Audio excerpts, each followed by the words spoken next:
English out loud. Picture this. You are at a social event, right? The music is like a little too loud, the room is moving incredibly fast, and there are these groups of people already huddled together. Yeah, they're totally engrossed in deep animated conversation. Exactly. And somehow, despite being this highly functional, communicative adult in literally every other area of your life, you have retreated. Let me guess. The snack table. The snack table. You are standing by the chips, staring intensely at your phone, pretending to read some deeply important email. But in reality, you're just trying to figure out how to exist in this room. Oh, I mean, it is the ultimate social safety blanket. The snack table demands absolutely nothing of you. It's just you, your glowing screen, and, like, the hummus. Just me and the hummus. It really is. And it's a surprisingly hard gravitational pull to break away from. Because a party is fundamentally a high-stress cognitive environment, especially if you're navigating it in a second language. You have high ambient noise, rapid fire speed, and just immense unspoken social pressure. Right. But today, we fix that. Today, we are walking away from the hummus. Yeah. We're doing a deep dive into a really fascinating set of source materials. It's a guide originally designed to teach intermediate English learners, like B1 or B2 level, how to navigate casual social situations. Yeah, but what's so cool is that while it's meant as a language lesson, it actually serves as this brilliant universal masterclass in party psychology. It really does. It treats social interaction not as some magical, innate charisma that you're just born with, but as pure structural engineering. Our mission today is to extract these practical frameworks so you can conquer any room you walk into. Okay, let's unpack this. I love that. If we view social interaction as an engineering problem, we kind of have to start with the physics of motion, right? You have to arrive, engage, move, and eventually exit. And the hardest part of that entire sequence is the initial momentum, crossing that threshold from the snack table and, initiating contact with actual human beings. Oh, for sure. Breaking into a group that is already talking feels completely impossible. But it's really just about assessing velocity. You wait for a brief pause, you smile, and you use a low-friction entry. Like, mind if I join you? Exactly. Or, sorry to jump in, I overheard you saying something about that new restaurant and I just had to stop. It reminds me of merging onto a busy highway. You can't just stop your car in the middle of the on-ramp and expect everyone to adjust to you. No, you'd cause a pileup. Right. And you can't just swerve in blindly either. You have to, match the speed of traffic in the right lane before you smoothly switch over. Yeah. You're assessing the velocity of the conversation before you insert yourself. That's a great way to look at it. And once you've merged onto that highway, you need an engine to keep you moving forward. You have to overcome the massive cognitive load of meeting a stranger. Because when you walk up to someone you don't know, your brain is just working overtime, isn't it? Yeah. Trying to figure out who they are, if they're friendly, what on earth you have in common. It is exhausting. Totally exhausting. So the ultimate foolproof icebreaker to bypass all that calculation is simply, how do you know the host? How do you know the host? It's so simple. It's perfect because it instantly shrinks this massive, overwhelming universe of potential topics down to a shared, manageable reality. But okay, let's look at a real-world scenario from the source where this happens. Mm-hmm. Two guests meet using that exact icebreaker. They start talking, and they quickly realize they have absolutely nothing in common. Right, completely different backgrounds, entirely different career fields. Exactly. And instead of panicking or awkwardly shuffling away, one of the guests just leans right into the disconnect and says, "So we have nothing in common? Should make for a great conversation." And they both laugh. I love that move. But wait, is it actually okay to highlight the awkwardness like that? I've always been taught the whole point of small talk is to desperately search for a shared interest until you find one. Doesn't calling it out just kill the vibe? Honestly, calling out the lack of commonality with a bit of humor is a fantastic tension reliever. When you desperately search for common ground, like, "Oh, you like golf, I drove past a golf course once," it feels forced. Yeah, it reeks of effort. Exactly. When you acknowledge the awkwardness, you neutralize it. You are essentially signaling to the other person, "Hey, I recognize this is a completely random pairing of humans, and I am comfortable enough with myself to just enjoy the contrast." It demonstrates incredible social confidence. You're naming the elephant in the room and then, inviting it to have a drink with you. Pretty much. So we've merged onto the highway, neutralized the initial awkwardness, and bypassed the cognitive overload. How do we prevent the conversation from instantly fizzling out? We need to transition from the physics of merging to the chemistry of connection. Right. And culturally, we have this misconception that the core skill of a party is being interesting. We think we need to be the person with the most exotic travel stories or the sharpest jokes. Or the most impressive job title. Yes. But what's fascinating here is that the real core skill, the thing that actually makes people gravitate toward you, is genuine curiosity. It's the tell me more principle. It's taking the spotlight completely off yourself. We can engineer this by upgrading our conversation starters instead of the tired, robotic, what do you do? Which immediately makes people feel like they are at a stuffy networking event. Right. A much broader approach is asking, what keeps you busy?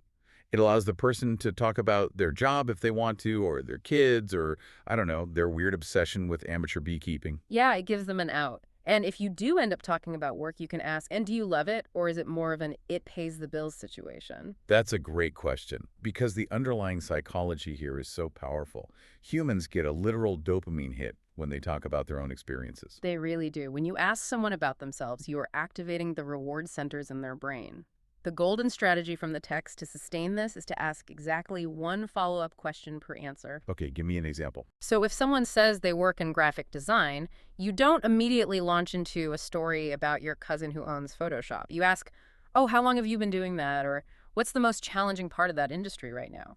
If you master this, people will walk away from the conversation thinking you are an absolutely fascinating, brilliant conversationalist, even if you spent 90% of the time just listening to them talk about themselves. Exactly. You are just facilitating a chemical reaction. But let me push back a little. If I'm just standing there firing off follow-up questions, what keeps you busy? How long have you done that? Do you love it? Doesn't it run the risk of feeling less like a natural conversation and more like a hostile interrogation, like I'm shining a desk lamp in their face? That's a fair point, but an interrogation is a series of disconnected, pre-planned questions. Curiosity is building organically on what they just offered you. You are pulling the thread they handed to you, not yanking out a whole new spool of yarn. Pulling the thread, not bringing a new spool. I like that. It requires active listening, which ironically is quite rare at parties where everyone is usually just, waiting for their turn to speak. For sure. Okay, so you are having a great conversation. The dopamine is flowing. You're pulling threads. But a party is an ecosystem. You can't stay anchored to one person for the entire night. No, if you stay in one place too long, you become part of the furniture. You have to move. You have to circulate. And to navigate this ecosystem, especially in English, we need to quickly look at some specific party vocabulary. These terms come up all the time. Let's run through them. Okay, let's do it. First up, party crasher. Ah, that's someone who shows up to the party without an invitation. Usually frowned upon unless they bring really good snacks. Right.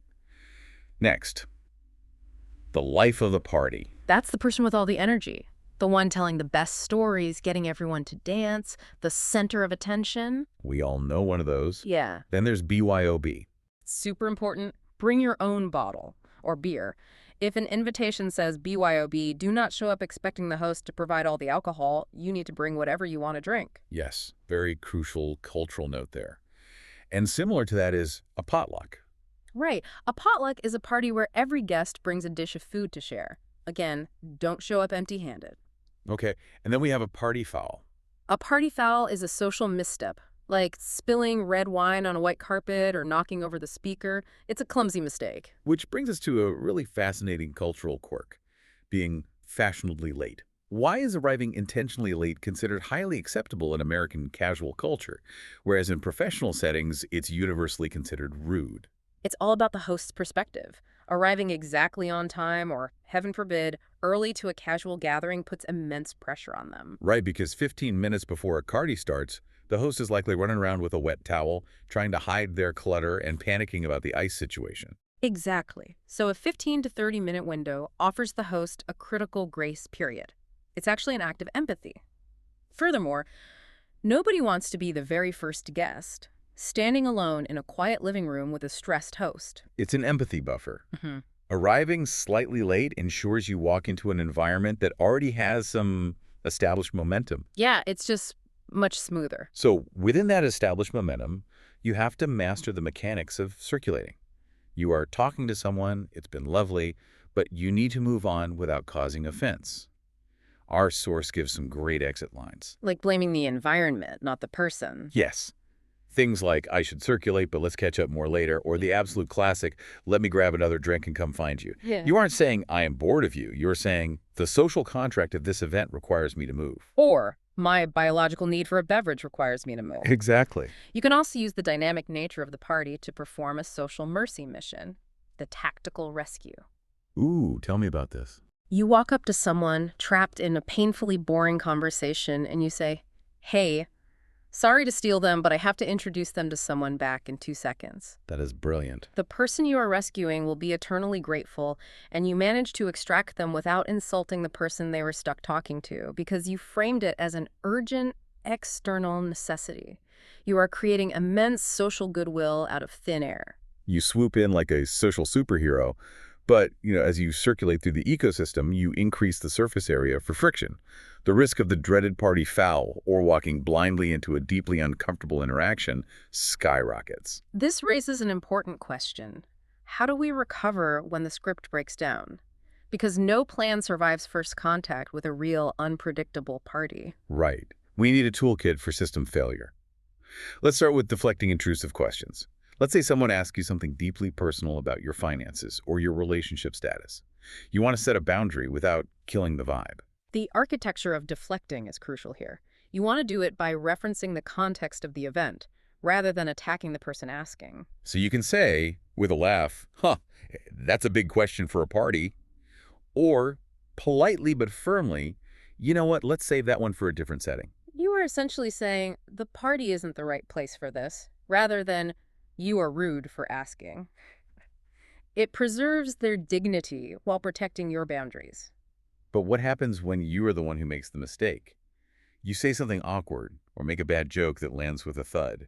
Instead of pretending it didn't happen and letting the silence suffocate the room, you just call it out. Yeah, you say, okay, that came out completely wrong, let me try that again. Or, I don't know why I said that, I'm going to blame the music. Moving on. I love that. Yeah. It makes me think of tripping on a sidewalk. If you trip on a crack in the pavement and you try to act cool, maybe do that weird fake jogging thing to pretend you meant to do it, you look foolish. Everyone knows you tripped. And now everyone feels awkward for you. Yes.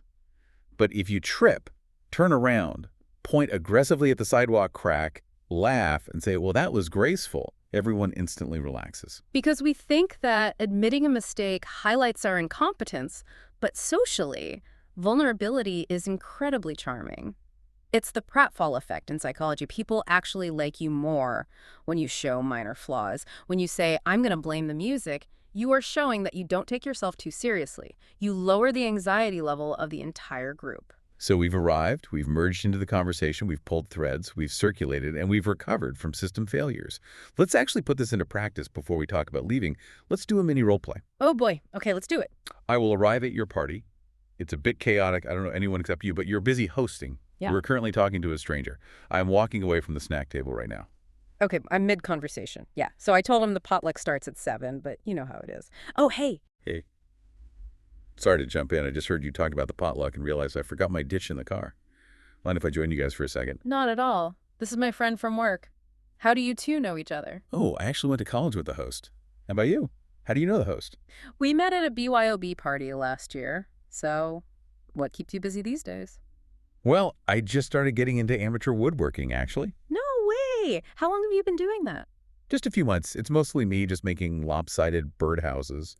But, hey, let me grab another drink and come find you later. It was so nice meeting you. Nice meeting you too. Okay, scene. That was perfect. It feels slightly chaotic, but fun. Yeah, you used the low friction entry, you used the ultimate icebreaker. I pulled the thread with a follow-up question, and you gracefully exited. Speaking of exiting, let's talk about the final stage, the network architecture. How do you stick the landing and actually leave for the night? The exit is crucial because it's the last impression you leave. The key to the exit is finality. You aren't lingering at the door for another 45 minutes, trapped in a hostage situation. Goodbye. Right. You tailor the script to the timing. If you're leaving early, you say, I have an early morning, but thank you. This was really fun. If you are leaving right on time, as the party is winding down naturally, you just say, I'm going to head out. I'm so glad I came. And if you are leaving late and you just need to be honest, okay, I really need to go. I've been saying that for an hour. But beyond the timing, there is the concept of follow-through. It is the opposite of making empty promises like, oh, we should hang out sometime. At the end of the night, when you're saying goodbye to new acquaintances, a more concrete approach is, let's actually follow each other on social media. I want to see more of what you do. Because the goal of the party isn't just to survive the night without spilling your drink. It's to build a web of connections. Following through cements the networking you just spent hours carefully cultivating. Before we wrap, let's do a really quick vocabulary focus on the core structural words we used today. Just a rapid-fire recap. First one, mingle. To move around and chat with different people at a party rather than staying in one spot. Second, icebreaker. A reliable phrase or question used to start a conversation and relieve initial tension. Third, circulate. Very similar to mingle, it means to move smoothly through the party ecosystem, interacting with various groups. Fourth, deflect.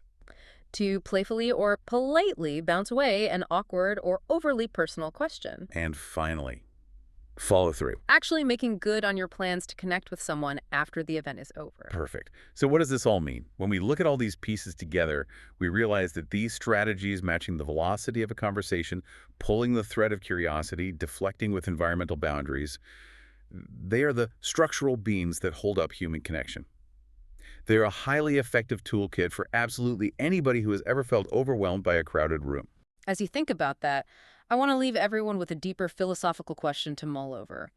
We've just spent this entire deep dive breaking down social interaction into pre-planned strategies and rehearsed frameworks. Does relying on these social scripts make our interactions inherently less authentic? Or is it possible that having a safety net of reliable phrases actually lowers our baseline anxiety enough that our true, authentic personality is finally free to come out and mingle? That is a really fascinating way to look at it. Because if you aren't terrified of saying the wrong thing, you can finally just be yourself. So the next time you hear that loud music and see those crowds of people, step away from the snack table. Put the phone back in your pocket. You have the blueprints now. You know what to do. What is your go-to icebreaker, or what is your most hilariously awkward party moment in English? Let us know. And if you're new here, subscribe so you don't miss next week's deep dive.